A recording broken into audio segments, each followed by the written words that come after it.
Hello and welcome to Chris Smart's Music. What do these famous film trailers have in common? Game of Thrones, James Bond, No Time to Die, The King's Speech, plus many more. Well, they were all narrated by my next guest, Christopher Kent. In this fascinating interview, we dive deep into the world of voiceover work for film, television and radio, which plays a vital part in advertising the finished work we all love to see on our widescreen TVs and local cinemas. Christopher Kent is an actor and voiceover artist in his own right, and he tells us what it takes to become a voiceover artist, along with the stories, including the time he worked with national treasure Dame Judi Dench. So sit back with a tub of popcorn and a drink and enjoy this next thoroughly enjoyable interview with Christopher Kent. So, here we are. Christopher Kent interview, take one. Here we go. Here we go. Christopher Kent, welcome to my YouTube podcast, everything, whatever you want to call it, channel. Great to have you here. It's great to be here and great to hook up. Yeah, I'm looking forward to having this chat with you. Obviously, my channel is all about music. You're a voiceover artist, very important part of the music business. And I want to take you right back to the beginning and ask you how you got into this business in the first place, and then to go into all the details as to what you're doing up to the present day. So please begin. Well, I think like a lot of people who are voice actors, my route into it was by being an actor, stage and television and stuff. And, you know, as time goes on, people say to you, "Oh, you've got a nice voice. Can you come and record something for me?" And gradually they ask more and more, and I have to say partly it's been technology driven because as I know is the case in the music industry as well, the ability to not just be a voice actor but to record yourself doing it has sort of been a driving force. So going back 30 or so years, when I was working in the West End in the theatre, we used to go out to the post-production industry in London, as I'm sure you know, is all kind of centered around Soho. So if you were doing a show in town, you know, you could pop out to studios and pick up a few quid doing a voiceover. In fact, some of the leading guys at that time had a flat in Soho. They just used to sit there, you know, that they jointly owned. And so I used to do that, but also I used to I'd got onto a circuit of going to radio stations around the country and doing voiceover commercials, and they typically used to do them on Tuesdays and Thursdays in most places. And so the trick was to kind of get bookings through the year and then drive out and do a little circuit, you know, so you'd go up the M1 and hope that you could get a booking at, you know, Trent FM in Nottingham or BRMB in Birmingham, and then you'd ring a couple of others on the way and say, "I'm just passing, you know, has it got anything for me?" You know, and you could end up doing a few hundred miles in a day and come back with a stash of cash, you know. But then very quickly they started saying in a sort of early 1990s, we're going to move over to using ISDN, which none of us had heard of at the time, which digital phone network, and very quickly said, well, that's what we're going to do, so if you haven't got it, we can't use you. And so those of us doing that kind of work had to move quite quickly to get hold of an ISDN line and work out what we needed to do. So having had no technical background at all, I had to sort of set up a studio at home and install this ISDN line, which was, you know, a precursor to broadband, I suppose, really. But they were fast at that time. Yeah, it was the fastest anything could be, but very few people were using it for sound transmission apart from the BBC and people like us. So even, you know, when BT installed it, they said, "No, you can't do that with it." But we said we couldn't. So I was going in and out of Soho studios all the time. So I was able to sort of say to friendly technicians and engineers, tell me what you've got, you know, what do I need? And some of them would say, and, you know, every time I liked the sound of what we were doing, I'd say, what microphone's that, and what preamps that? And, you know, all of them said was the Neumann U87, which is this. So I got one of those, and, you know, what was going to be the downstairs loo in our house, we kind of acoustically treated and installed the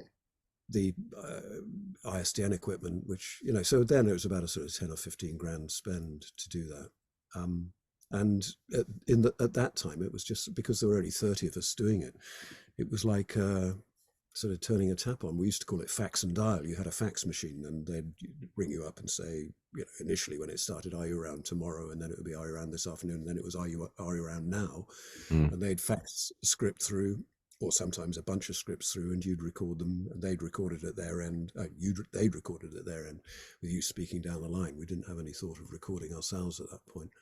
And that's how it kicked off. And so that, became sort of the main part of what I did. At the time, we had a young family, and it was helpful to be at home rather than going off around the country doing acting jobs. And that quickly became very successful. The only problem was that young children haven't got a great sense of studio discipline. So, if I was recording in the kind of heart of the house, Fenella, my partner, had to take the kids out, and she obviously didn't think that was a great idea. So after a couple of years of this, we started looking around and found a building just around the corner, which we bought in the way that, you just go to a bank and ask for the money in those days. And they said, yeah. Mm. We bought the building and converted into a studio suite. And at the time I thought, I just thought, well, I'll move myself in there. The work was coming through freely, and I was doing big TV campaigns and stuff. And but then I thought, this is crazy, to have a building for one person. So, and also, the equipment I needed was sort of expanding all the time. I decided to move over to Pro Tools and learn how to do all of that. And also, I was getting asked to record other people as well, because at some point during this process, I think I'd started to get interested in voice acting and voiceover as something in its own right. And at the point at which I'd started doing it, I was an actor just doing it between gigs, and I met an American voice coach, a woman called Maurice Tobias, who was over here doing some work. And I went and chatted to her, and she said, okay, yeah, you're good at what you do, but you're just waiting for the next gig. You're not taking it seriously. And I said, well, what does taking it seriously mean? She says, oh, for that, you come over to LA and, you pay me five grand and I make you a demo, So I said, well, all right, well, I'll do it. So I flew to LA, and her thing was not just creating the demo, it was creating a whole kind of business proposition for you. And she said, she took me to Jerry's Deli in West Hollywood. We sat down, and she took out this tiny piece of paper that said CK UK designer reads, and say Christopher Kent UK, and it was in the style of DKNY or Calvin Klein or something. And she said, yeah, you've got to sell not what you do, but the way in which you do it, the style in which you do it. And she said that you're as I probably was then, a sophisticated young guy with, and that's what you're selling. At that time, voice actors and musicians had started to have websites, but it was quite complicated to have sound on them. There used to be something called a real audio player, which was really clunky.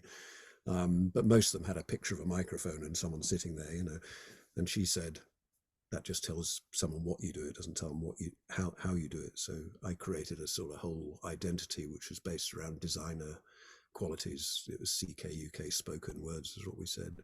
And so then when I built the studio, I created it in that kind of image. And at the time, I'd realized going in and out of Soho studios, because this was just at the beginning of digital audio, really, but most of them were film based, so they were recording to tape. And if a client went in there and said, can I have a WAV file for my website or CD-ROMs, it would have been at that point, it took about 3 people rushing between transfer bays to take it off tape and onto. And I thought, well, the clever thing to do at this point would be to create a studio with those production values that didn't have the expense of all the film technology, which we didn't need. And so I created this studio as a digital only studio, which, because we were in West London, we're quite near. The one that you're in now? Yeah, where I am now. I thought we could, it could then have a life of its own as a studio, quite apart from my work. And that led to, because the brand was so strong, the CK UK spoken words, people started saying, oh, can you get this done?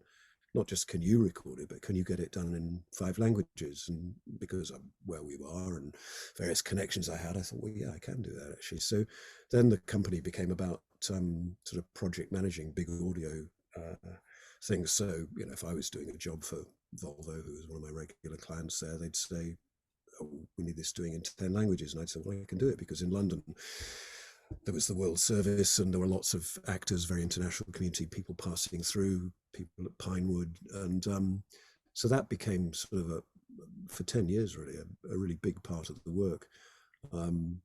Until I found that it was sort of taking me away from what I wanted to do as a performer. So I kind of backed away from it a little bit, and sort of let it run its course with, freelancers running it for me.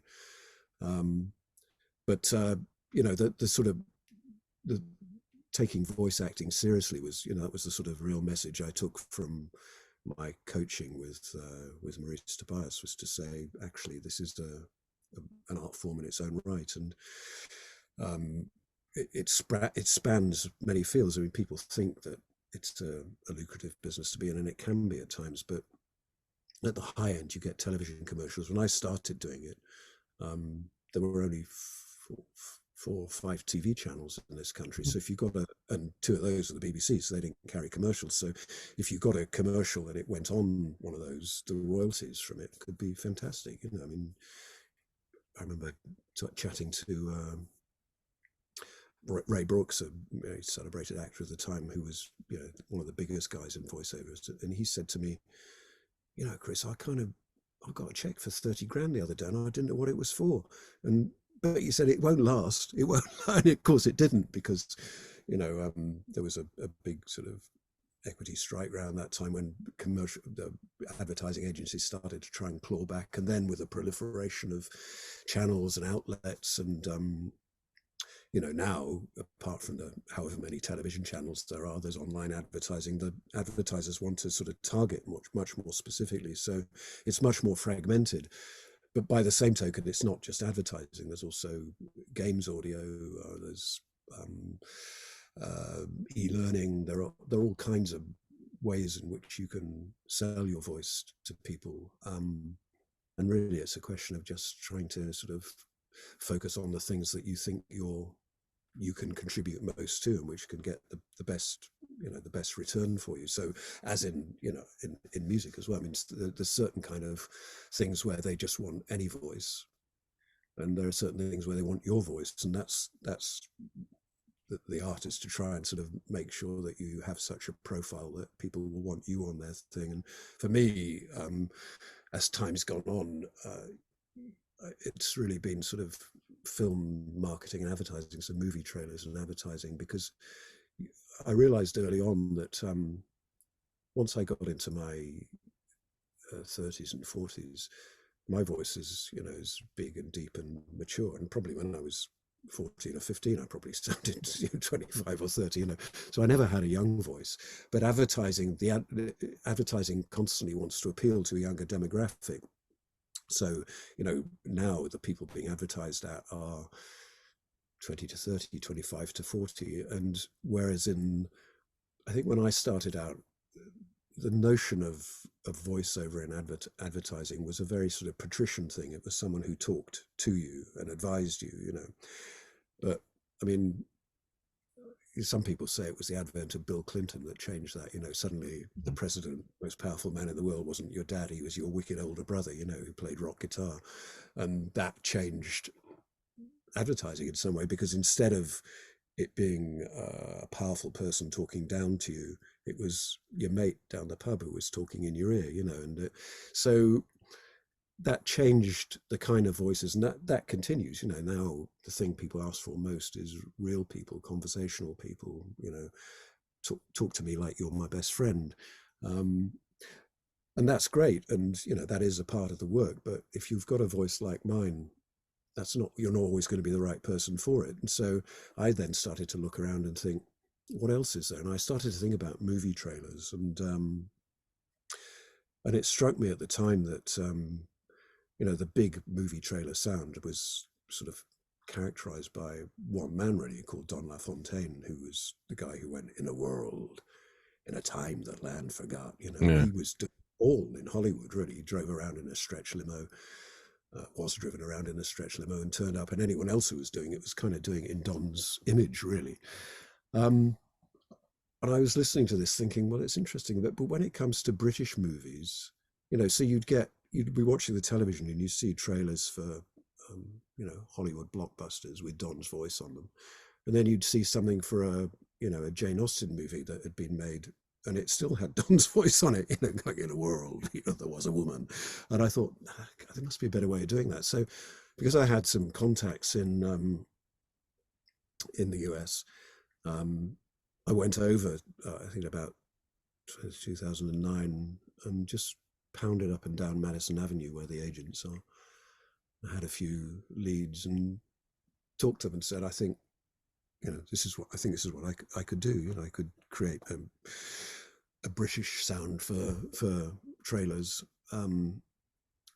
which is, you might say is a more sophisticated thing or a more upmarket thing, or which you can apply to, and that sort of took with, and I went with an agency who introduced me to my still manager over there, who was actually just interested in getting a toehold in the trailers market over here, because he perceived that there was a way of getting things moving more over here, because at that time movies were, it was either brought in from Hollywood or it was homemade and not brilliant. And a lot of the movie marketing agencies were starting to move into London, the people who were big in Hollywood.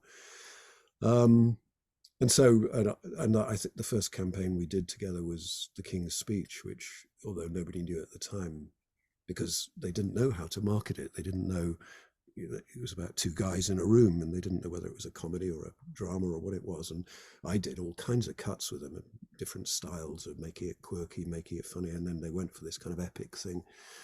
And that was really my kind of calling card in the world of movie trailers.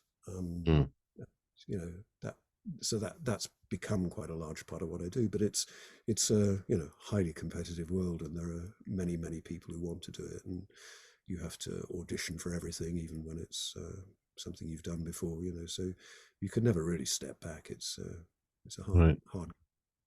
Do you find that some of the movie trailers that you record automatically get used for commercial radio, or do you have to record separate ones? Yeah, they do, but they tend to record separate ones just because obviously you haven't got the visual element. So increasingly, theatrical trailers now don't have voiceovers on at all. But that's the 2.5-minute version we call the theatrical trailer. Is the sort of main trailer for a movie.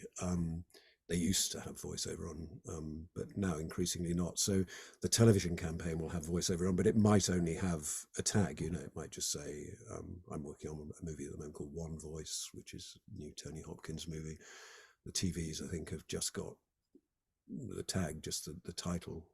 They might have the actor names, I think.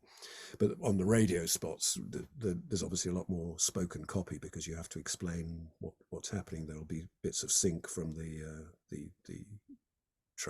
the movie, but the voiceover carries much more sort of weight in that, because you have to sort of narrate what the movie's about more. So most of them do end up on radio. Some of them only go on radio.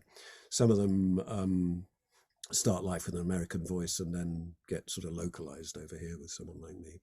So it's quite a mix of stuff, really. Is there a Norwegian guy that does a lot of the big blockbuster films? He sounds very, very American. I don't know his name. There's a Norwegian chap. Norwegian. Yeah. He does a lot of the real sort of deep, at the end of the world. Well, that guy is. That may be because, like I say, Don LaFontaine was the kind of alpha dog in the whole thing, right. And a lot of people kind of built careers doing, and he died a few years ago now, but so a lot of people built careers sort of doing versions of him. Right. Maybe that's what it was. Yeah. I see. So with you've recorded many film voiceovers, but what are your favorite, your top three, let's say, to this present day? You have a large selection to choose from, but I think obviously the King's Speech sort of holds a place in my heart, because it was the first big one I did, but also it was such a sort of, I was on the journey right from the beginning, and it was really thrilling when it got to the stage of being Oscar nominated and then Oscar winning and so on. And that you don't often get to be involved at so many stages of it, and so that was one. I did No Time to Die. That was a really good campaign to be on. Yeah. Partly because we got 3 cracks at it because of the whole Yeah. COVID thing. I remember Most of the wanting to launch. watch that film, waiting and waiting, and it kept getting delayed. Yeah, and we did the trailers for it, and I think it was supposed to launch in March 2020, which obviously was when the whole thing kicked off. And we recorded them with the date, because it's dates, in cinemas, whatever date, and then that was pulled, and it was going on, and then going to go on in November, and we did the whole thing again. And I walked out of the studio and was told that it had been pulled again. And then eventually, I think it launched in March 21. So that was a really great campaign to be involved with. And the funny thing working with those things is that they're so secrecy driven before launch. Especially with the James Bond film. I mean, Yeah, exactly, and especially because I don't want to make any spoilers if anyone still hasn't seen it, but the clues in the title about what happens to him at the end, No Time to Die, and they kept because you never get to see it. I get sent bits of material, clips, and but they kept and you do you get sent the clip that you're actually going to be speaking over? Is that yeah, it? usually, but not always. I mean, sometimes they just don't know, and sometimes you're you just get sent a load of lines, and they work out what they're going to do with them afterwards, and which is difficult because you're always trying to create a sense of narrative, but you just work with what you've got. It's much better if you see the pictures, but they go through so many levels of approval and so on that sometimes they just want you to record a load of stuff that they can then use and apply to it. But I had seen, because it went through so many iterations, I had seen quite a surprising amount of it, but never actually the end. And but they kept saying to me, you not say what happens at the end. And I said, well, I don't know what happens at the end. But the more they said it, the more I thought, well, he must die, mustn't he, at the end? Because that must be. We all know it's Dan Craig's last dash at it. So that was I think I really. That was an exciting journey to be on, because you never know. It's a brutal business. You never know if they're going to stick with you.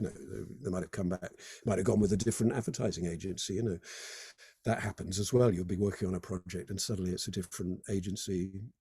Just like they sack screenwriters, they sack agencies, they sack voiceovers. So how did you actually get that particular job? It's through my What was the process? US manager. You have to audition. It was an agency I'd worked with before, and they have a very particular sense of what they want, the kind of tone that they want for it, and so you have to. And it's not always easy to know when they send you their initial ideas, and at the audition stage they just send you a bunch of lines, and you think, well, are you going for a sort of low smoldering kind of thing, or are you going for a high energy thing? You don't know if it's going to be chasing cars or it's going to be some throbbing kind of drone music, so you have to kind of I think all actors find this thing about auditioning. It's within vision acting now, it's everything is what we call self tapes, but obviously isn't tape, it's just recorded on your phone.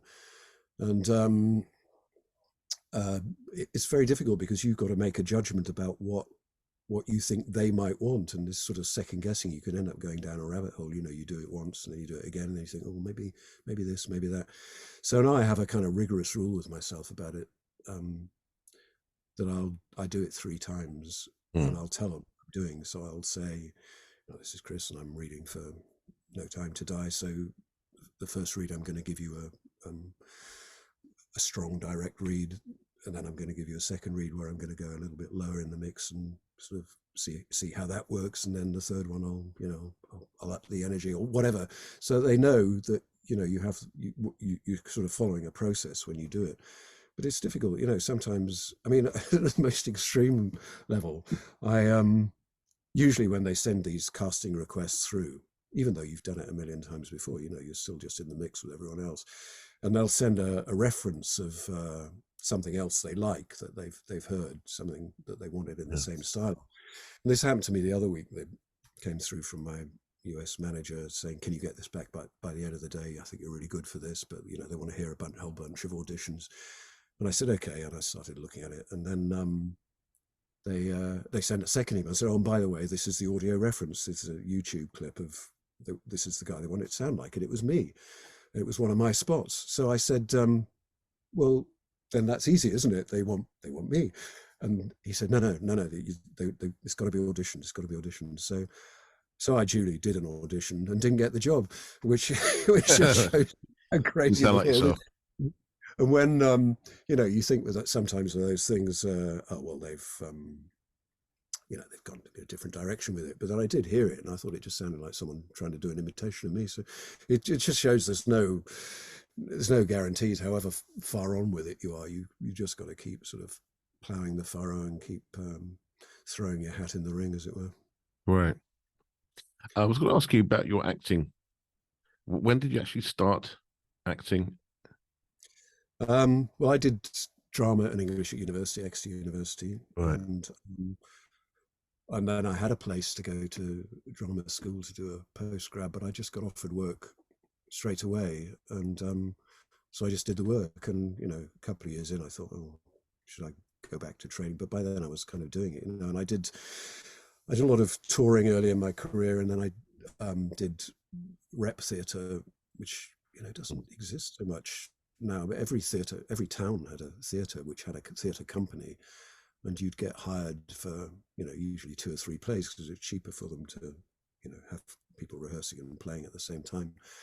I got to the stage of doing some quite nice parts in regional theatre, and then in television. I did most of the soap operas, I think, at one time or another. Certainly in Coronation Street, Brookside, Albion Market, that was another. And a few dramas and things. And then I started to get stuff in London in the West End and so on. And but that was around about the time the voiceover thing kicked off. And so when I started the studio and everything, and my idea was that I'd kind of get it going. And I thought I had this image in my head. It would be like I could be like an executive chef, that I would, you get your restaurant going, and then they don't expect you to be cooking every day. I could go off and do, acting jobs, filming or theatre or whatever, while the studio was being run by somebody else, obviously not doing my voiceovers, but recording other voices. Because we were also getting quite high level people coming in, because it was its proximity to Pinewood in particular. Judi Dench came and recorded here, and Brian Blessed, Juliet Stevens, all kinds of people were coming through, and that was all just happening, regardless of whether I was here or not. But somehow the executive chef thing never quite worked, and because having a young family and so on, I was just here all the time, recording all the time, and so years went by and I didn't do any live acting work at all. And then when would it have been? About it was 2016. I'd just done an audio book of war poetry,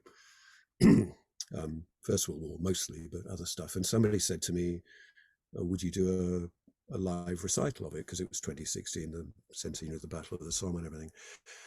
And I thought it'd be really interesting. But then I thought, well, it'd be much more interesting if it had some music as well. And I happened to know, as my daughter is a musician, a brilliant young pianist, classical pianist called Gamal Kamis, who was just starting out. And I mentioned it to him, and because of he was, I think at that time, exactly half my age, and having the sort of enthusiasm of youth, he went off and researched a whole load of composers that wrote music during the first 2 decades of the century. And so we just started sort of having a conversation of throwing things out. I'd say, well, here's a poem by Wilfred Owen, and here's a piece of music by Debussy. I didn't know he was writing music then. No, he was, And we started creating a kind of cycle. And at the same time, I found around about that time, I knew that I had a great uncle who'd died in the First World War, but I didn't know much about it. And I asked my mother, who at that time was just beginning to show signs of dementia. And we worked out that he was buried in northern France, and that he died age 22, I think, just at the very end of the war. So we decided to go and find his grave. And because of that, I was given by my mother's elder sister when she died, I was left this box of memorabilia from Percy, as his name was, including letters from him and letters from the War Office to his mother saying that he died, and medals and things. And so all in all, with all of this stuff, I was just describing this to a friend one day, saying we're putting this program together, and then I've got this box and I don't really know what to do, and there's this in it. And she said, well, that's the show, isn't it? The box is the character, the story of the Percy comes out of the box. And so we created this, what we called a narrative recital, and performed it in 2016, and it just really kind of caught people's imagination. And then we ended up touring it in 2018, the year of the sort of centenary of the armistice. About 30 or 40 performances featured on Radio 3, and that led then to we've done a total of 4 shows together now, all of which have been in the West End and been around the place in different ways. So it's been nice for me to suddenly find myself back, using the full equipment as opposed to just the voice, but actually channeling the voice work quite a lot as well, because the ability to deal with large amounts of text and memorizing as well, which is something you never do in voiceover work. But I do all of these shows which are all about sort of an hour and 40 minutes completely from memory. So that's been a really interesting thing to revisit over these last few years. Do you do all your voiceover work from the studio now? Or do you Most of it. I mean, it used to be the case that, there are lots of wonderful studios in Soho still, and I do go to them from time to time. But even with them, often it's done from here. When we started with self-recording, there was a sort of resistance, obviously, because people felt, the quality wasn't going to be so good, and you had to do quite a lot to reassure them that it was, this is built to exactly the same specs.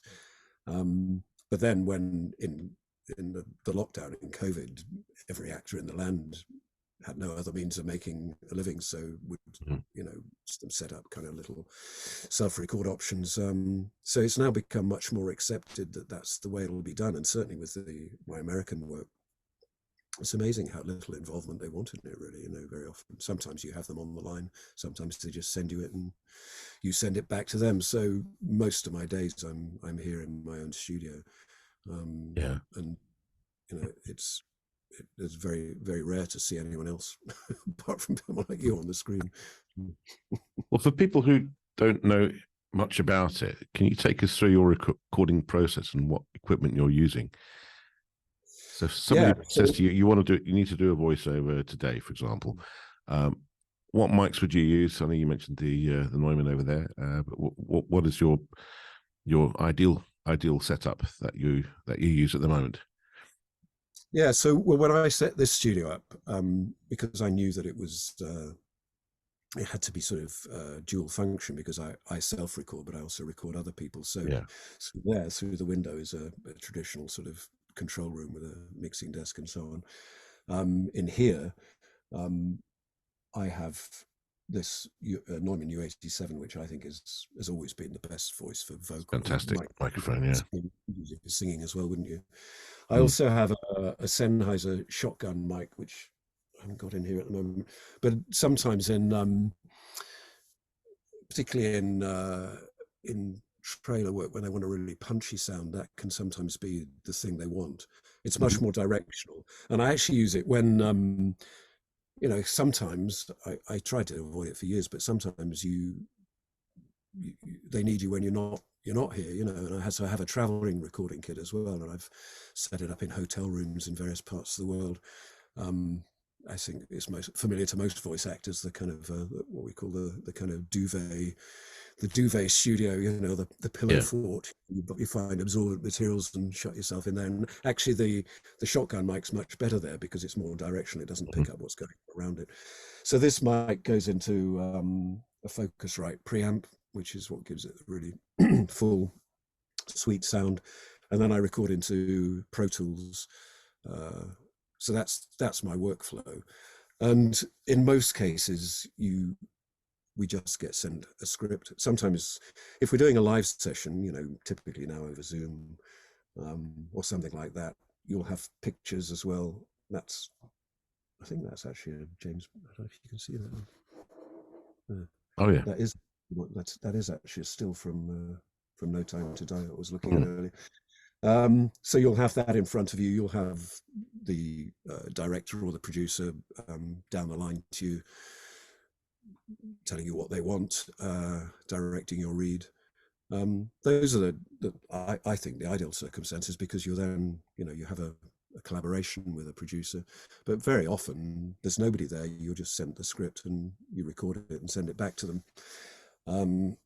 So and that can happen, at very short notice, sometimes there and then, particularly with radio advertising. Often that happens.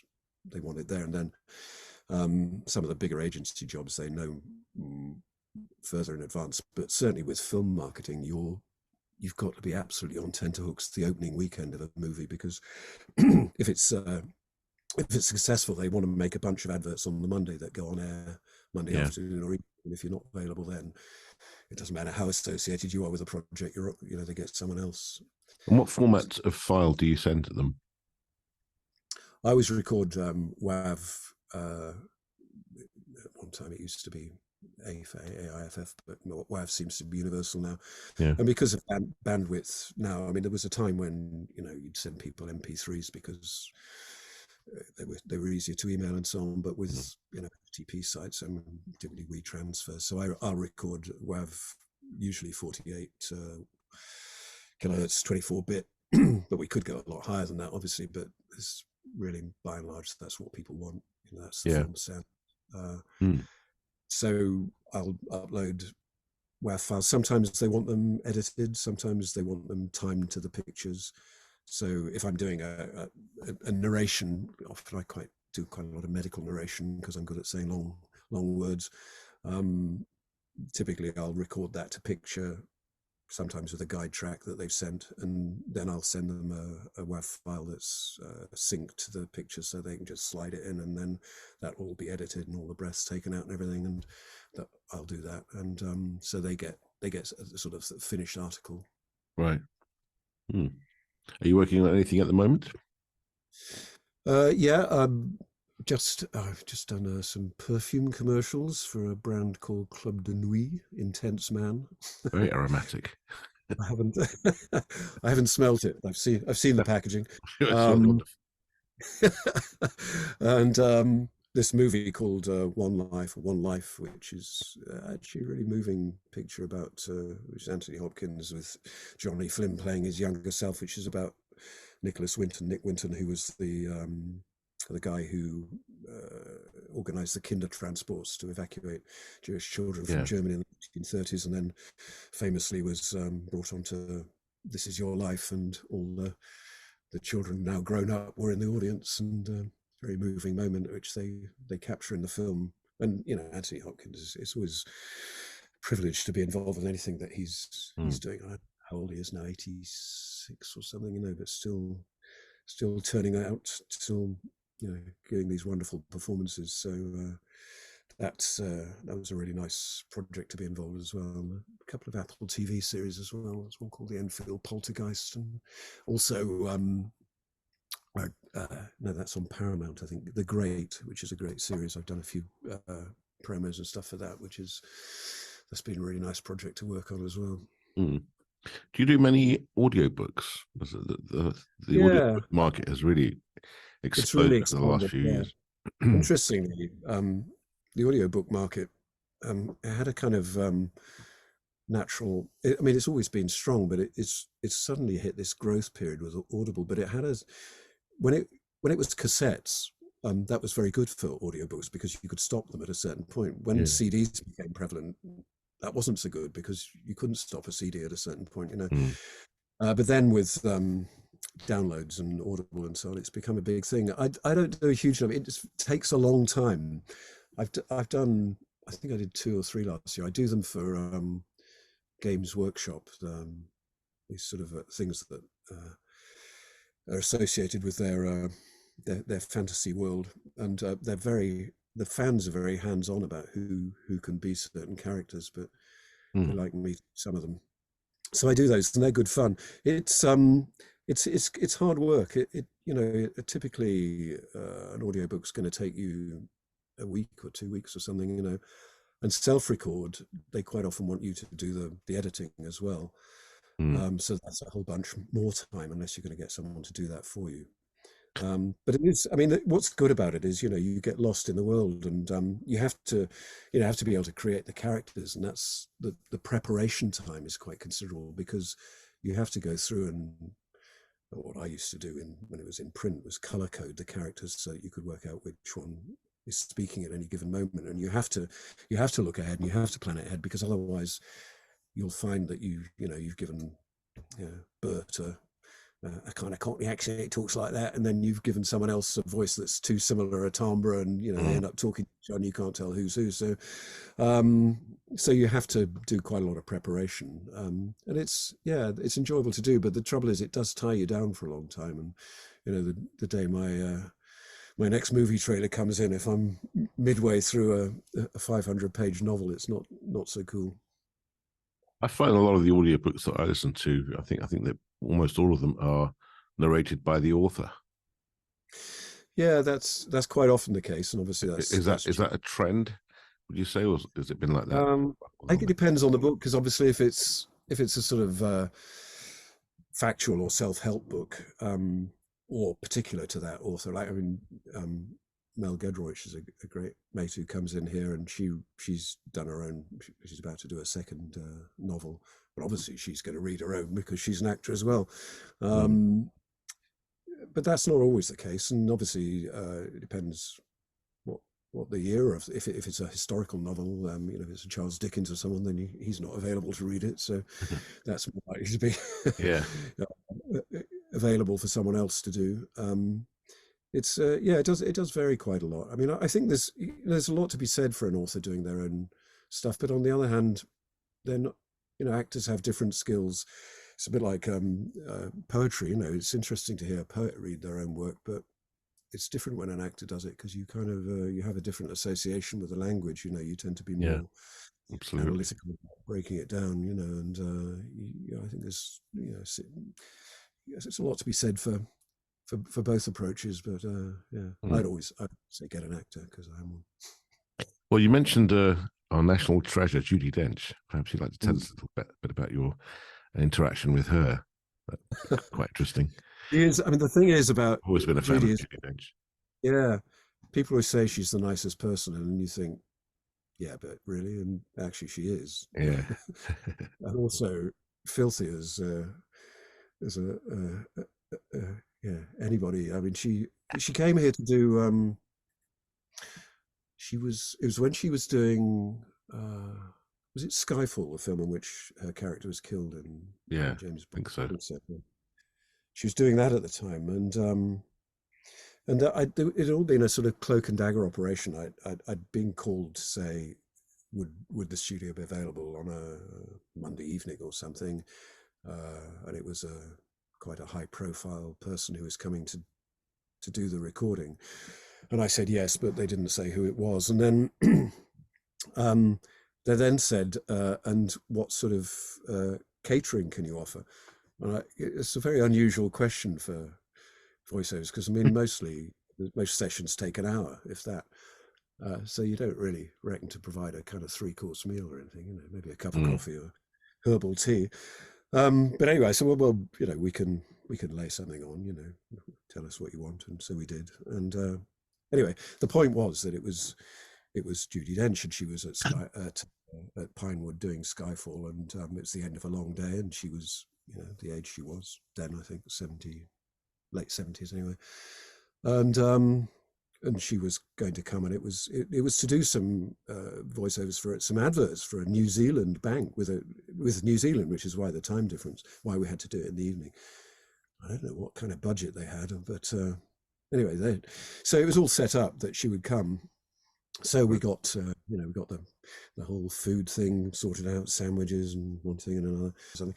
Anyway, but the point was that uh, this was a celebrity, and we then found out it was going to be Judy Dench, and she was filming at Pinewood, and it was the end of a long day, and that's why she might need something to eat, and she was 70 something, late 70s, I think, at that point.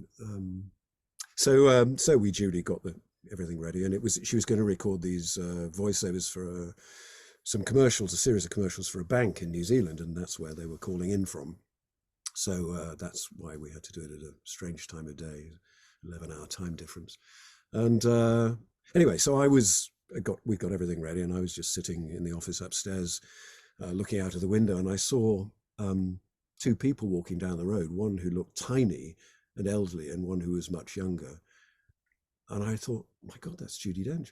And she's with her manager, and they'd come early, and she said, so I went out and I said, "Are you looking for us?" And she said, "Yes." And I said, "Oh, well, we're here, but we weren't expecting you yet, but you come in and we've got something to eat." And she said, "No, I'm here because I need to get a passport photograph taken. Is there a chemist anywhere nearby?" And I said, "Well, it's just round there." Yeah, and they do. She looked it up. They do passport photos. So by now, everyone in the neighbourhood knew Judi Dench was wandering around the place, and she went and got a photograph taken, came back. And the funny thing was, everybody had said how friendly she would be, but actually she was incredibly nervous. And she came in with a young manager who sat, and I said, my thing has always been when we do recording sessions here that no matter what pressures of time there are, we sit down and we have a chat first, because I find people are just much better when they're relaxed. It doesn't matter how famous they are, or how experienced they are. It's an isolating process, sitting in this box with people on the other side talking about you. You need people to be in a completely relaxed state of mind, and so I always sit and have a chat with them and ask them what they've been doing. And so by the time we come down to the studio, we've already got a rapport, and it's much easier then for me to direct the session and chat to them about what we need. There isn't any sort of issue about who's in charge and what the sort of power structure is, because we're already kind of on friendly terms by then. So I was chatting to her, but she was very nervous and slightly reticent, and I thought, well, this isn't what I was expecting at all. And I said to her, "Well, I've printed out the scripts for you, Judi." And she said, and she looked at me and she said, "You do realize I'm blind?" And I said, and this was before she'd gone public with it, I said, "Have you got macular degeneration?" Because my mother had it, and it was the way she was looking at me. I could see that one eye was, sort of slightly not focused. And she said, "Yes, how did you know?" And I said, "Well, I didn't, but I just wondered because my mother's got it, and I understand, how worrying it is. But that's all right, because I can print it out bigger, and we can put more light in, and we can make it adaptations. So you don't have to worry about it at all. We've got as much time as you want." And then she just kind of visibly kind of breathed, and then we were best buddies after that. And she was just so funny, but also strangely humble and unprecious, because we were sitting and doing these commercials, and these guys down the line from Auckland or wherever they were, and they were very direct in that way that they can be, and they'd be saying things like, "Now, Jude, you're sounding a little bit bossy there. Can we just tone it down a bit? Can we just tone down the bossiness a bit?" And I'd looking at her manager saying, "Is that all right? Can they talk to her like that?" She doesn't seem to mind us. So I was kind of, and she kept saying, "Oh, I'm ever so sorry. I'm ever so sorry. I didn't mean to. I didn't know I was getting it wrong." And the curious thing was that, we talk a lot in this business about one of the things I talk to students about, and I was taught by my voice coaches that what's most important is your voice print. It's what you leave people with. It's very easy to kind of get sidetracked into what you think people want you to sound like, so especially if you're auditioning for something, or people say, "I want you to be like this," you can start imitating, and most of us are quite good mimics, and I think when I started doing the work, I used to mimic what I heard on television. But the essence of the work is to find what what's your story, your essential, what is your voice print, what you leave the listener with behind, and whoever you are, your experience, the nature of your personality comes through. But the interesting thing was with her is that she was the only person in the room who didn't know what a Judi Dench read was. Everyone else could hear what they were expecting to hear, but she couldn't hear it at all. She sort of was sort of almost sort of stumbling around the script, and not really sure how to deliver it. And that's where the sort of the chat beforehand and the relaxation really came in, because we were just able to sort of chat about it and sort of gently coax. And of course, by the third or fourth take, it was exactly what people thought it would be. Mm. But she also wasn't used to the thing that we are in doing this work a lot, which is reading to time. So this is one of the big challenges, certainly with commercial advertising. You've got to get it into 30 seconds, and with radio advertising in particular, they want to squeeze every ounce of it, so it's wall to wall. And very often you'll read a script and it's 32 or 33 seconds or 37 seconds, and you've got to work out, if they're not going to leave words out, how you're going to get it through quicker without sounding as though you're quicker. But it's a certain sort of technique, and I think it helps if you've got a musical background, because you have a feel of the sort of pulse of things. You can just sort of, as you would with music, just kind of increase the pulse so that it's the beat slightly faster, your internal rhythm is slightly faster. But she wasn't used to any of that, and so we had to do quite a lot of work. But she was wonderful, and but she did get tired, and at some point I said to them, I think we need to stop and have a break now. And when we did, she said, "Oh, I feel so terrible. Do you think they won't want to use me again because I haven't been doing it very well?" And I said, "Judy, you're Dame Judi Dench. Of course they want to use you, And she did actually. We did. She came back. We did 2 or 3 different sessions on that project, and she ended up doing the washing up at one point. I said to her, I don't think you should be doing washing up. And she said, no, I don't like to leave a mess behind. But no, she was I think one of the most delightful people I've ever worked with. And, when you see her being interviewed on Graham Norton or things like that is exactly what she's like. She's this sort of twinkle in her eye. She's sort of a very youthful spirit. But she has no filter. No filter whatsoever, no. And I think that's the genius of her acting as well, is that, she's like an open channel. Yeah. She just, the stuff comes through. She has incredible technique and understanding of material and language and so on, but she is an open channel, and her emotions are sort of very near the surface, so that's why she can communicate so beautifully. And right. It was a real privilege actually to do that work with her. And she, and interestingly, during the period we were doing that, and it must have been 2011. So, because the 10th anniversary of 9/11, the World Trade Center attacks took place during that time. And she said to me, "I've got to go to Grosvenor Square to do," which is where the US Embassy still was at that point, "for a ceremony, and I'm going to recite a poem." And which was, I think, Remember by Christina Rossetti, which she did a few times. And when I watched it on television, it was on live, she stumbled ever so slightly over it.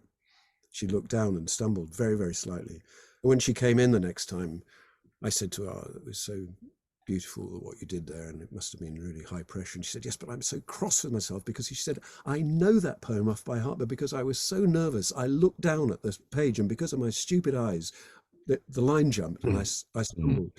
And I said, I didn't know. I told her I hadn't noticed, but I thought it was so interesting, so human, that even someone at that level is afflicted by nerves and, worried about whether they can actually get it across. And, I think any performer, I'd be interested to know what you feel about it, but I think you always, it's such a mix of the confidence of doing it, but self-doubt as to whether you've got a right to be doing it. There's always also a mark of perfectionism, I think, is because she wants to get it absolutely right. So she's more than aware that she may have had a little glitch, and most people probably didn't notice or pay much attention, but she obviously magnified it because she is so good at what she does. Yeah, absolutely. Yeah. I wanted to ask you about, it's a fascinating story. Thanks for sharing that with us, about the national treasure of Judi Dench, the wonderful Judi Dench. I want to ask you about, you mentioned about radio advertising and how you got to obviously fit in within 30 seconds. One of my biggest bugbears every time I listen to the radio is when they have to have that last few seconds of blah, blah, blah, the terms and conditions. Do you find that something that you've had to do yourself? And absolutely. Maybe you can talk a bit about that, because that is something that it always struck me. I think the regulations have been changed. Actually, it always struck me that it was very unfair on radio advertising in particular, because that same information on a car ad on a TV ad will appear in small text at Yeah. the bottom of the screen. So it doesn't take anything away from the 30 seconds they've bought. Whereas with radio, because you can't see it, it's got to be said. And typically those credit examples can take up sort of 8 or 9 seconds of the 30 seconds. So there's a Yeah, huge pressure on it. probably the Say most it's irritating 8 or 9 seconds you're ever going to. You cannot get those 8 or 9 seconds back ever. After no, they can just say and also TNT's applied. That's it. But they yeah, don't and go. nobody can understand it either. So the typical ones used to be for credit examples for car purchase, lease hire, lease You know, purchases. So typical example, APR, bloody all that kind of stuff. Yeah, no, that I actually rather enjoy them because I can do it, and it's quite a challenge, to sort of see how quickly you can do it. And usually you do that. That's what the first thing you yeah. do. You see how long that's got to be, and they can, as you know, you can Time stretch time it. a bit, but I find if you can do that up to about 10%. More than that, it starts to sound very robotic. Sounds like Mickey Mouse, or a little bit. Yeah. So yeah, so there's a skill in that, but of course, all of this is changing because of the advent of AI voicing and AI in any field. These things can do anything you ask them to do, so it doesn't impinge on what's going to be left for humans to do at the end of it. But those kinds of technical things, I find them. It's one of the enjoyable parts of the job. Actually, is sort of being able to technically accomplish stuff like that. Read impossibly fast or impossibly long words, or trying to.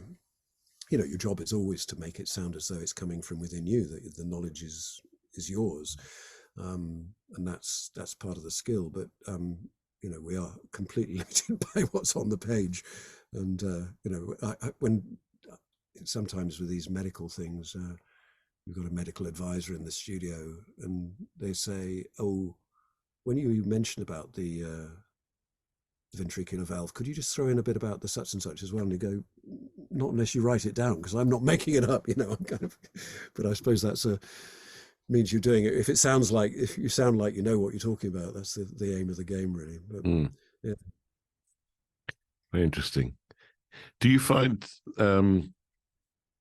what you've done up to this point in your life with your acting, the voiceover work, and other things you've been involved in?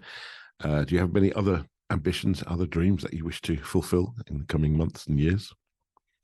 I think just keeping doing it really is. It's constantly changing landscape, and sometimes when old actors and old voice actors get together and they grumble and say it's not like it was, and I always say it's never been like it was. It's always changed. The technology has driven us, certainly for the last 30 or 40 years.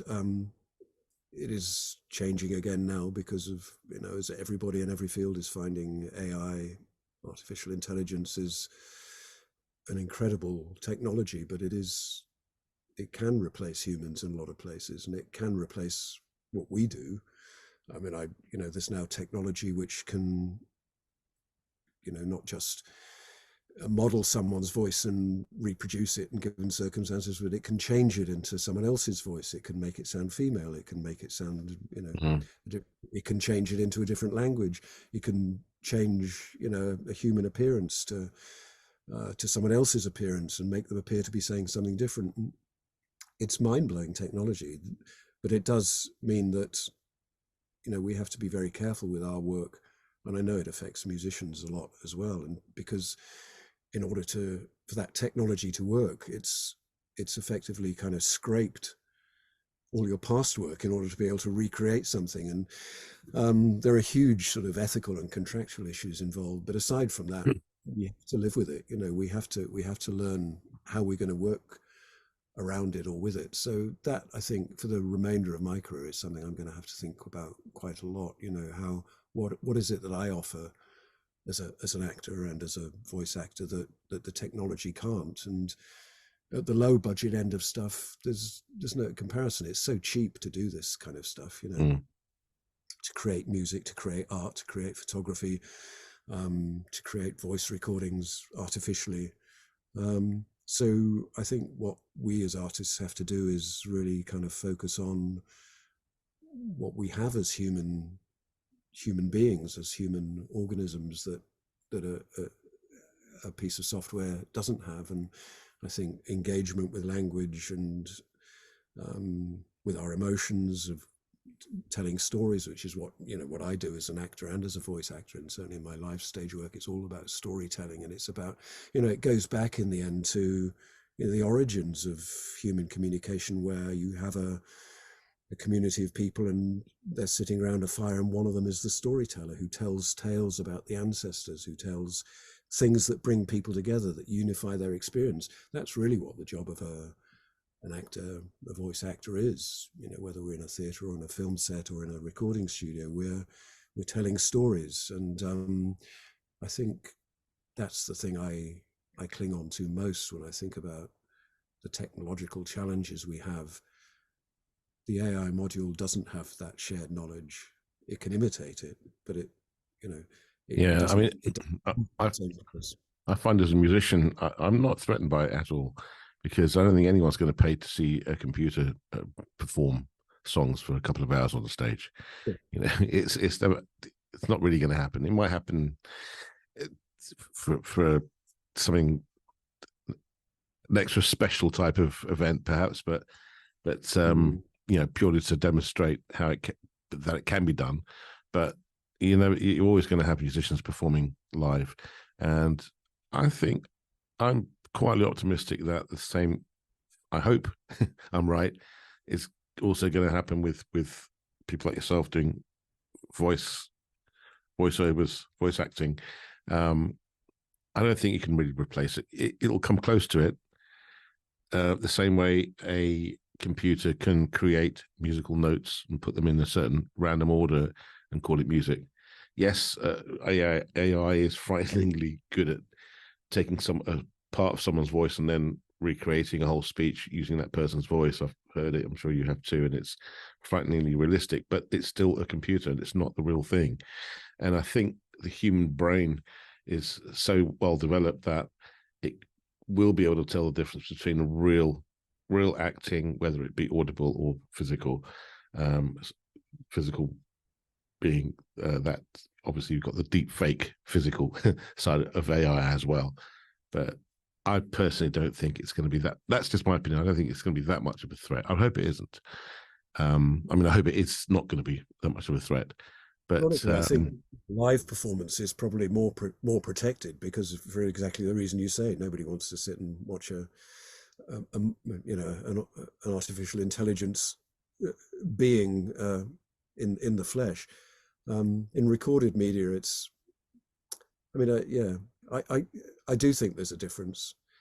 Whether we'll continue to be able to tell the difference infinitely, I don't know. And certainly in the film world, they will and are doing already save costs by using effectively replicants for background artists. And one of the applications I was reading about the other day, obviously in film, quite a lot, large proportion of the dialogue ends up being re-recorded for various reasons, for disturbance on the soundtrack, or because they want it to be different, or there's some adjustment they need to make. And so ADR, additional dialogue replacement, most actors, having done some filming, will be called back in to do ADR at some point. In cases where they're not available or it's just not practical, they quite often use ADR specialists who can replicate their voices. Well, I think their work will go, if it hasn't already, because it'll just be possible to sample the voice of the original actor and create them saying whatever they wanted.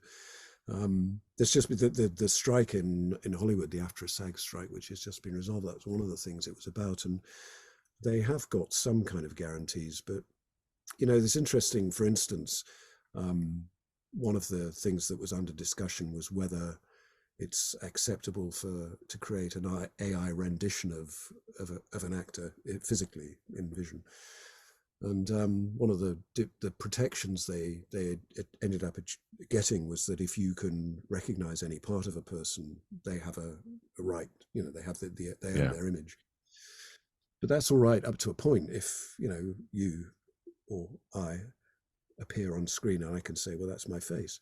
But what if it's just your ear or just your nose or one part of your face. How are you going to spot that? Because it can just as easily make a composite face as Yeah. it can an existing face. So there are lots of challenges ahead, I think, and it's yeah, it's going to be interesting. But I suppose that shapes. But going back to your question, one of my ambitions I have left is to keep hold of the thing that I do and for it still to have a value, and that's my responsibility to keep being good at it and keep making the thing that I do relevant to people. And I think that comes through for all of us as artists, it's not just the performance, it's what goes into the performance, it's what you feed yourself with, the influences, the things you look at, the things you hear, the music I listen to, the galleries I go to. They all inform in the end your sensibility and the way when you encounter a piece of text, the way you react to it, your life experience. AI can't steal that from you, so I think you have to nurture it really and make sure that your emotional and physical equipment are, always in top working order. I suppose that would be my answer. Mm. Well, that's a great answer, and let's just wait and see where it leads us. I think we're all in the firing line with this. I think for Yeah, to a absolutely. certain extent, but let's just hope it's not going to be as bad as it seems.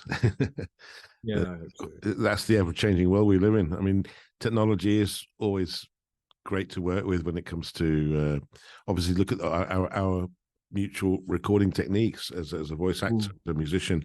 It's gone from tape to digital within the space of a few short years, and the digital is getting even better and better. So yeah, and all the software plugins that we use to create our art form and to get it out there in the various different formats that people can access it is phenomenal.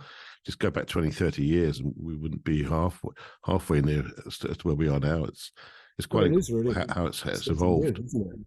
In the span of 30 years, all of this has happened, hasn't it? I mean, Well, I really. remember back in the early 90s, I was in a shop, in just a electronic shop in Windsor, and I saw this pen with a little button on stop and record and play button, and it had you could record 10 seconds of your voice.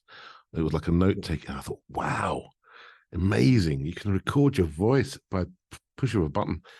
Within a few years, we had obviously the recording systems we have now, where you can record the highest quality at unlimited amount of. You're only limited by the amount of disk space that you've got on your hard drive, and that's now solid state. So there are no moving parts in that either. Most of the new hard drives, but that was incredible. Just a few seconds to be able to record a whole album in such quality, just within a few short years. It's technology certainly has. I think it's just got so it's become so advanced now, and it's faster I and think faster. I'd ask you a question as a Mm. as a musician, and you've been in in the industry for so long. But do you think are there losses to you as well as gains in terms of the way music's produced or performed? Do you find One yourself thing I ever find there are losses. I don't think there are any losses, but one thing I'm not too happy with is the fact that it has been made so accessible by the general public. And there are a lot of people that seem to think that they can just produce music and release it thinking that it's good when it's really not. Yeah. The good musicians will always come through, but there are so many people that believe that they are good, and the software is now there for them to record themselves and put it out there. And obviously, with the advent of social media being so big, there are millions of files out there and little videos of people singing, performing. A lot of them are good, but the majority are really not. And I think the fact that we have this software, this technology, it's just it's being abused by a lot of people. That's just my personal view. I think there are people that are using it thinking that it's going to make them a star, inverted commas, a celebrity. It's just not. Either you've got it or you haven't. And if Is you've that got it, you eggnog have as to well? nurture it. Sorry? Talent shows, kind of X Factor sort of mentality as well. The idea that you Exactly. can. I mean, there are some great artists on those very high profile shows, uh, and they do go out to the masses. But the thing is, it's yeah, it's it's going back to your question. It's I think that technology is great. I mean, what I have with my music software is incredible. What I can do with it now is fantastic. I've got whole orchestras at my fingertips. Any sound I can think of, anything, absolutely anything to do with sound is there, and you can create your sounds. You can use all types of plugins to create whatever you want. So to create, you need to have talent to use those tools to bring out your talent, and then you will be judged on the quality of that production, whatever it may be, whether it's a song or a piece of music. Now, I think I really believe that the software, as I said, the software is so easy to use now, and the availability of loops, that there are so many pieces of music out there that are just loops of music, loops and blips that are, go back to the 70s, before drum machines, for example. You had real drummers, real percussionists. Now you can buy a drum machine. I mean, I use drum machines all the time, but I use them the way a drummer would use them, or the way a drummer would sounds. So I'm using it as a rhythm, to portray a rhythm on stage, when I haven't got a drummer with me and I can't fit a drummer on stage. So I use a drum machine, for example. You have drum machines with little blips and little, it's, and people just pressing buttons. They're not playing with a stick or hitting a drum and recording that with a fancy microphone. They're just using their fingers. They don't know how to play the instruments. They're just creating sounds through the software, and they're doing it so much now that they have no interest in playing the instrument themselves. They just use these input methods to create, in my opinion, just heartless music. Maybe that's a broad statement. I don't know. Maybe I'm being overly sensitive about it, but I always felt this when this software, or this hardware and software, became more and more available. The pads that you get on certain pieces of hardware, where you just got different colored square pads, and you press them, and you just create blips and hit chords that are already pre-programmed. So the thing is, when it's pre-programmed, you're not creating that music. You're just hitting a chord that's got maybe a diminished fifth or something in it, or a nice chord, or a seventh, or a beautiful jazz chord, or with a nice bass arpeggiator going in the background, and that's already been done. And you just loop that, add it to another loop, stick a few blips on there, and you've got a dance track or some sort of R&B track or whatever. Sing something through a vocoder that's going to auto-tune you. So you've got somebody that hasn't got a clue about music putting out something that is pretty much finished. All you need to do is master it. In fact, half the tracks are mastered anyway, so you don't even have to master it. And that's another art that's falling by the wayside now as well, because it's so easy to master your own material. You just send the file to a server, and it'll come back within a few seconds, fully mastered. When I go to Abbey Road and pay £1,500, £2,000 to somebody that's been working on some of the best albums ever, and comes out with a masterpiece of a mastered masterpiece. There are two sides of the story. You do the cheap way, the throwaway, heartless way, or you can do it the artistic way, which is always much better. So I really believe that bringing the instrumentation to a wider audience isn't necessarily a good thing, because too many cooks spoil the broth. If you've got too many people producing stuff that is so mediocre, it's going to saturate the industry. It's going to saturate the airwaves, and that happens a lot.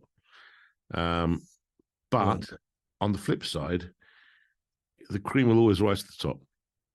So when you've got talented artists amongst that sea of mediocre product, that goodness will eventually rise to the top, and the mediocre sound will eventually fade away. But I think that's something that's happening right now, and it has been for a few years now.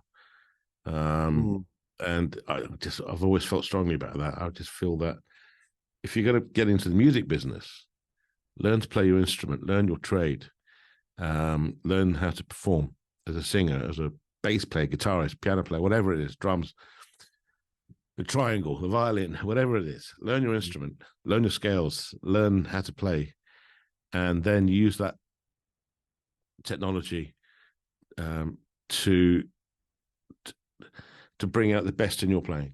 Use it to record, and then to refine that sound that you've already recorded, song or music, whatever it is, and use it that way. So the software, the I wouldn't call it AI because it's well, it actually is AI, isn't it? Everything's AI now.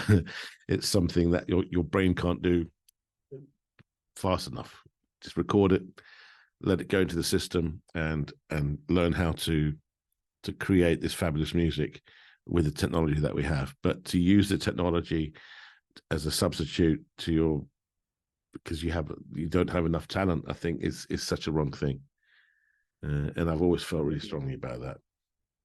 And I probably get lambasted through the airwaves for saying that, but that's exactly how I feel. But it is interesting, isn't it? Because I mean, I suppose you could say the technology makes, sort of democratizes to the extent that the means of production are available to more people. But in the end, in terms of what anyone wants to listen to, it's always going to be the human connection, isn't it? It's what we were Oh talking yeah, about earlier. Someone's lived experience is what comes out through their music, and however technically adept something may sound, if it doesn't have that, ultimately that's not going to be not going to survive, I imagine. I mean, that's what I feel listening to music. I mean, it's like there is efficiently technically produced music that you wouldn't, it's just like wallpaper. You don't have any emotional connection with it. But things where you feel you can, either through someone's voice or the way they're playing an instrument, that's what sticks with you, isn't it? It's just as you say, because there's a sort of saturating effect, isn't there, of so much being available, and there's so many outlets for it, and anybody can be a musician, can't they? I mean, anybody can have a YouTube channel and post their stuff on it. But I think that it's interesting hearing you talk, because there are sort of these parallels with other media disciplines and art forms. And I certainly think with our work, what I always say to people is, it's so much cheaper now to set up. Technology is so freely available now. You can do with a laptop and a USB mic what it took me. That's 50 grand's worth of equipment in there. You can't do everything, but you can do quite a lot of it. But it's not. But what I always think you should. I say to people is, what, if you're setting yourself up, make it the best you can make, the best it can be, not the least you can get away with, because you can get away with less. But the point is, if you want to get to the high end of what you do, if you want to get the big gigs and the important things and communicate with people, you need the best equipment to do it. Not because it doesn't work if you don't have it, but I was thinking as you were talking, you need the talent. you need the talent, but I was thinking about, as you were talking about technology and the fact everyone's a musician. I've got a friend who is a high-end advertising photographer and has been for years. And he says, now everybody's a photographer because they've got an iPhone, and, anyway, they take amazing pictures to some degree. But his kind of work is, those billboards you see on the A40 as you're driving into London, those mega things. You can't do that with an iPhone, because when you blow it up, it's pixelated. The point is, he's got whatever he has, a Hasselblad or something, I don't know, and he's invested in that over the years and knows how to do it, and he knows what's needed, and that's the difference. But if you set out your stall as a photographer and you only use an iPhone, you're never going to be considered for that job. Your shots are never going to be on the billboard on the A40, because they're just not high enough quality. And I feel, with our work, that's a similar thing. If you just stick with the USB mic and the laptop, then that might be okay for doing a few phone messages or a few Yeah, well, sort of. let's take it to another level now. Let's say we've got two identical film companies, and they're both going to film the next James Bond film. Let's let this one over here use £1 million worth of high end, the best cameras you can buy, and all the other cameramen on the other side use the iPhone. So, Mm, filmed exactly the same scenes with the same actors, and let's see how they look side by side. You won't be able to. It's just mm. it's going to be ridiculously.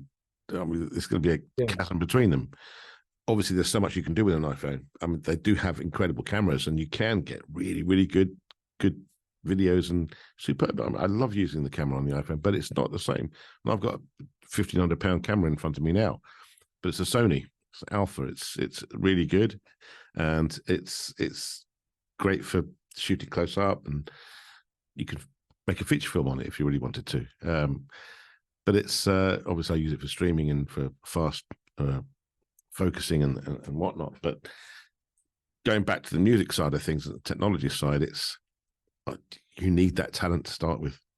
You can have the simplest, easy to use software on the planet, but if you haven't got that talent at the beginning, then I mean you're super talented at what you do, and you have thousands of pounds worth of equipment, or you did have you spent thousands of pounds when you bought it, and now you could spend less than a few £100s and have the same quality, as we all know, with the quality of laptops now, doing the same thing as you did before.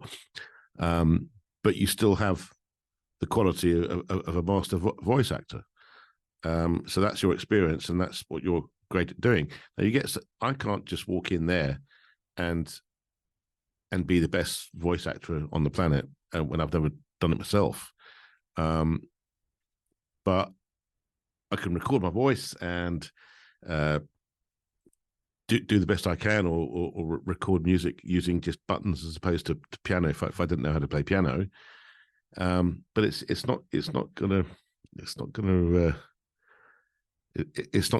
the word? It's not gonna cut the mustard, No, exactly. Yeah, I mean, and I think actually music is, it's much more exposing than the thing is with acting and voice acting. All of us speak, so anybody, a lot of people think, oh, I could just speak into a microphone. Whereas, music at the level that you do it, you've got very advanced, honed skills in terms of instrumental playing ability and so on, which some people are lucky and they're born with, but in most cases is learnt and studied and honed. So,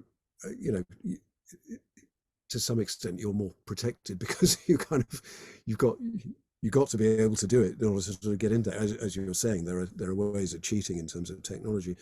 I think our issue often is that people think, what's so difficult about that? What all you're doing is talking. What's so hard about it? And at some level, it should be simple, but there is an awful lot of technique and know-how that goes into it. Not least, sort of trying to sound natural in the most unnatural circumstances. Which Yeah. standing or sitting in a particular If I position. showed you how many outtakes I've got when I actually putting together my other videos, you'll laugh. I mean, I just do it again and again and again and again, and I wish I didn't have to do so many takes. But yeah, I'm still learning because primarily I'm a musician as opposed to a presenter.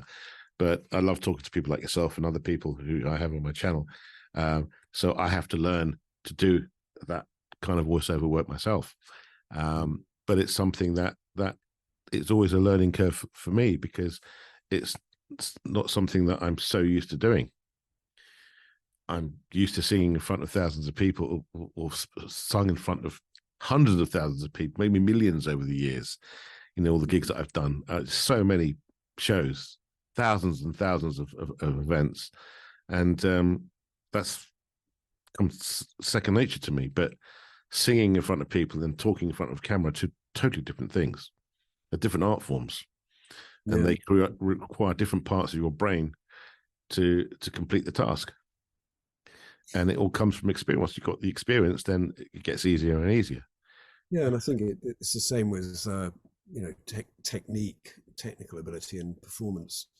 Whether it's musicians or actors, dancers, you you've got to sort of, the technique is the thing you develop and you work on, and then you have to step beyond it and have the freedom, but you can't do it without the underpinning of technical ability and also repetition. I mean, there's that thing in what the difference between an amateur and professional approach to any art form really is that maybe an amateur practices until they get it right, and a professional rehearses until it can't go wrong. And that's that endless sort of repetition that we do.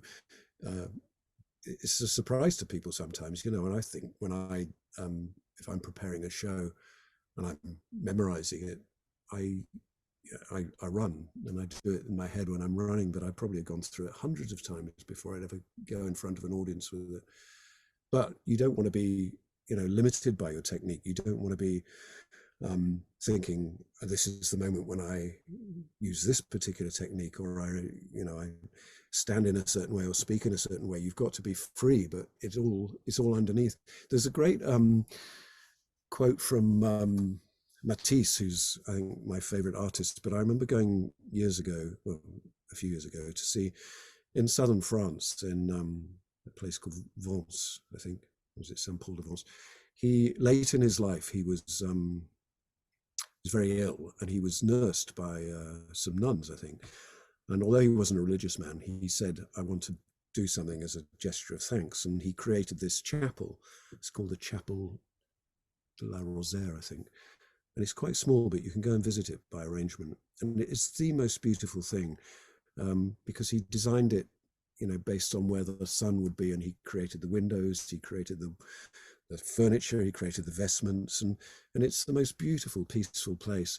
And high up on the walls, some paintings he did of the 7 stations of the cross. And you think, well, how did he, right up there on tiles? And he did it by attaching a decorator's brush to a broom handle and did it like that. Right. It's quite an elderly man. And it's just fascinating, but you sit there and it's a very peaceful place. But underneath it, there's a museum of what he did, how he came to do it, and the process. And you see the endless iterations, the drafts, the sketches, the photographs he took to look at light positioning and so on, and the whole preparation. And there's a quote where he says he's particularly talking, and he was quite elderly by this point, talking about this painting, the frieze around the edge with the brush on the broom handle, which is, he made it about as difficult as it could be. So he's standing on the floor as quite an elderly man making these paintings. And he said something like, the role of an artist is, you train and you plan and you hone your technique and you imagine, and then you let it all go and you release. And that's the moment when the art happens. And he was particularly talking about this thing, that by the time he came to apply the paint to those tiles with that brush on a broom handle, everything else had been absorbed in him, all the sketches and all the possible ways he might do it. But then he let it all go and just allowed it to happen. And that is what you're looking at, this beautiful but simple thing, which, all of his years as an artist and all of his study and everything that he'd done is contained. And I just think that's a very beautiful notion as an artist. Yes, you've got to study, you've got to have the technique, you've got to practice, you've got to, find out what your abilities are. But at the moment that you do it, you just have to be able to let go and trust that the process is going to take you through. And I think, I think about that every day, and, it doesn't sort of get any easier in some ways. It's a challenge always to have that, to retain that freedom, but to make sure that the skill set is there. And we change as people, as we get older, and your physique changes, your voice changes, and understanding what that is, but still having both the technical ability that you still work on, but to be able to let go and release at that moment, so that there is then a connection with your listener or your viewer or whatever. Well, there's always that the dreaded artist block, which I'm sure painters also get, but because obviously it's an art form, a different type of art form. It's art, physical art, but I think it's something that I think we all get. And once we've mastered how to overcome that, then that energy opens up again, and then you've got more of a flow of inspiration coming through. Hmm. Uh, You have a way of doing that? If you get a block, do you take a walk around the block, or do if I you get a make a? block, and I do get it not often, but I get it, and it can last for weeks. I mean, I recently came out of one where, um, you know, I was well, actually during COVID times, lockdown time, I had lots of inspiration because I had a lot of time on my hands, like we all did. And then we slowly started getting back to normal, whatever that may be. Started getting out there and performing again. And then I went back to writing, and then suddenly I had this block where I was writing such great music during that time and recording it, but now I felt that I couldn't focus. That was the issue. I just couldn't focus, and I started questioning my ability. But I knew that my ability wasn't at fault. It was my ability uh, to get my mind back on track. So what I would do is literally do something completely different. Just immerse myself in something completely as far away from music as possible. Just turn my back on it completely for a few days or a few weeks. Then I'd come back and I'd miss it, and then I would be full of enthusiasm again. I'd go out and do the gardening for a week or two, and sit outside and just be close to nature. I think that really helps. And just or read a book or listen to an audio book or whatever it may be. But I would deliberately not go near my studio. I wouldn't switch on the computer for a long time, for days on end. I'd watch film, watch TV, and then I find that subconsciously your mind is preparing in the background. It's amazing how powerful your mind can be. And then waking up every day with new enthusiasm, knowing that one day I'm going to open the door and come back in and it'll be fine. And it always is. And I find that's what I do is just, I think it's important to step away, because if you do it too much of anything it can't be good for you. You know, you need, your mind has to have, you have to allocate times of rest and to step away and take breaks. It's so important. And to clear the mind. For example, one example is I've stayed in hundreds upon hundreds of hotels in my lifetime, touring here, there, and everywhere. And every time I go to a new hotel, it's spick and span. There's hardly any clutter. You turn up with your suitcase, laptop, open it up, and that's it. You've got a book, a magazine, whatever. Your mind is clear. You don't see the clutter. You don't see.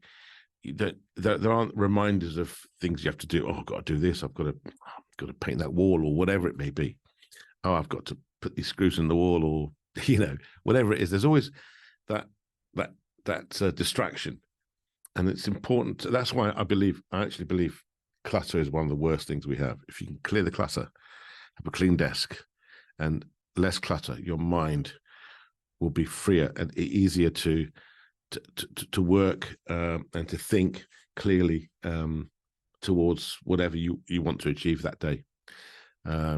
So I think clearing clutter in your mind and physical clutter is one thing that can really, really help, because it clears the way for you to focus on what you want to do within your art. Yeah, I think that's very true, actually. And it's also trusting, isn't it, that it will come back. It's come before, and that it's It always will, yeah. Mm. Your they just experience in life will never, nobody can take that away from you. And Always that's why have it's that. so to draw on, to use.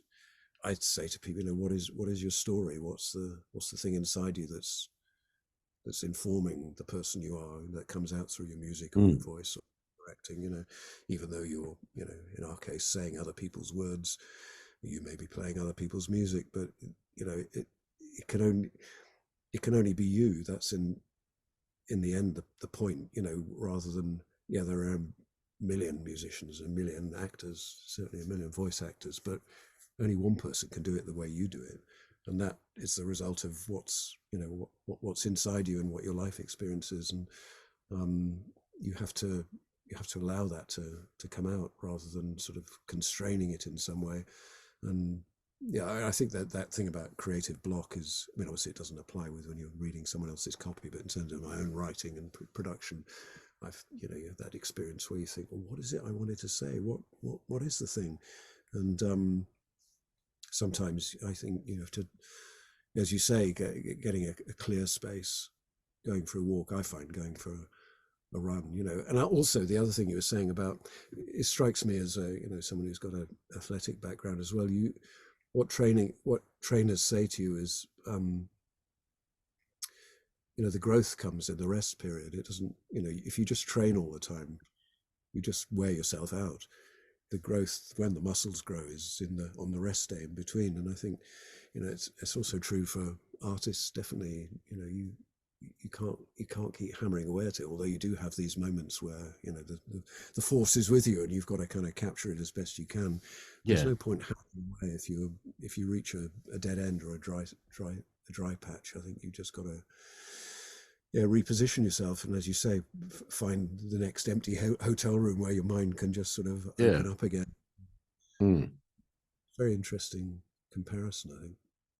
I wanted to ask you if you have any desires to write a book of any kind or any of your own material. Well, I do. I mean, I write the shows that I've been doing, Yeah. usually on subjects that interest me. But you know, I think everybody's got a novel inside them, who probably ought to have, or Very a much. memoir. Yeah. You know, there's you accumulate so many stories, don't you? Through some of which we've been sharing today, but yeah, I do. You know, I have a notebook. I scribble things down, and you know, maybe one day I'll put it together in longer form. Um, but I think and I'm quite interested in, you know, writing for the stage is a very particular thing. I've been, you know, working on a play where I might direct recently, and you start to think about it in a different way. So yeah, I mean, I think I think I probably will write something at some point. Yeah. Or maybe a blog of some sort. Get Yeah, all this experience down and share it with people like we have done in the yeah, past hour or so. maybe. Yeah. The thing is, when you're doing it, you don't think it's anything remarkable, do you? Because it's just your life, you know, you're just sort of trotting along and, you know, talking to people and recording stuff. And one of the strange things about this work is because you have such a sort of glancing acquaintance with it, often you know, your entire encounter with a piece of someone else's written copy is 5 minutes from start to end. You know, it arrives, you record it, it's gone. I don't even remember I've done it. And sometimes it's only if something is on television, it's me. I'll think I don't recognize the voice. I think I'm sure I've heard those words somewhere before, and then I think, oh no, I've said them, and I think, oh no, it is me saying them, and that it comes that way around, you know. But if only I could remember all the things that I ever recorded, it would be it might be really useful, because there's some quite useful information in there. But yeah, I mean, I suppose it would be a good thing to sort of make a record of what, you know, what we do, our working life. It probably is interesting to people. I just tend to think, oh, I'm in here burrowing away, speaking speaking other people's words, and you know, it's one's day-to-day business, but it is a fascinating sort of twilit world in a way, you know, the world of the voice actor. It takes place in dark corners. I remember reading once that the Bayer tapestry, you know, that with the tapestry weavers, they did it from behind the canvas. They you know, that's the way it was done, Right. and they'd only occasionally step out to look and see what they were actually creating. Then they go back behind the canvas, and I think in a way, that's, as a voice actor, that's what you are. You're behind the canvas. You shouldn't be too noticed. You know, the you know, most of what we do, narration for stuff, is supporting the main thing. It shouldn't become the thing itself. And I think if you get too greedy for the attention, it can be a bit destabilizing, you know. But so I think it's a sort of, it's difficult. Most actors want to, you know, do it because they want recognition, you know, at some level. It's a kind of needy, probably true of all performers, you know, you want to be recognized, don't you? And I think doing this work, you have to sort of accept that's going to be in a different way. You're not going to be recognized going down the street, or, you know,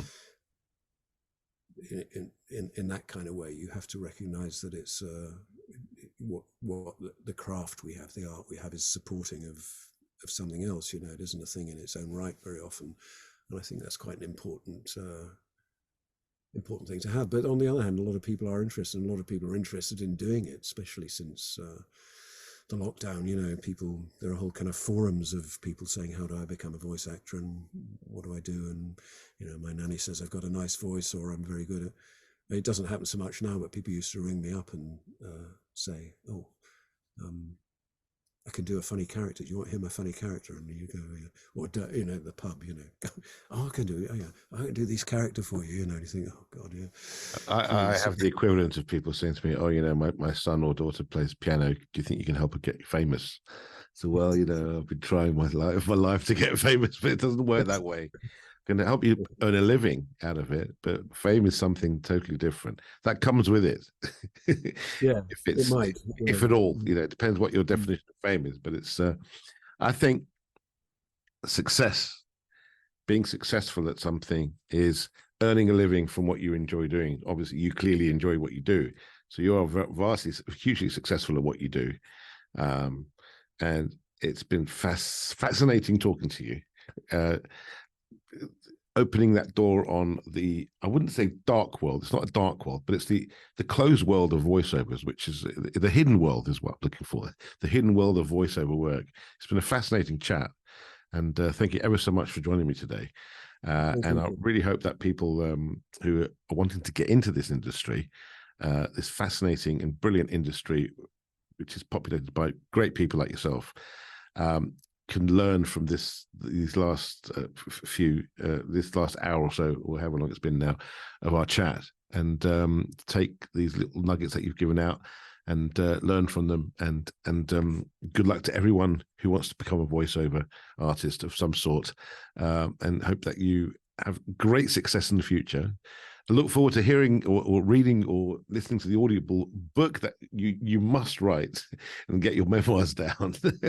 I'm sure it'll be a bestseller. And yes, may you continue voicing fabulous films to come, and keep us informed of what you're doing. And also let us know, give us your website. I'll put it down below in the comments below.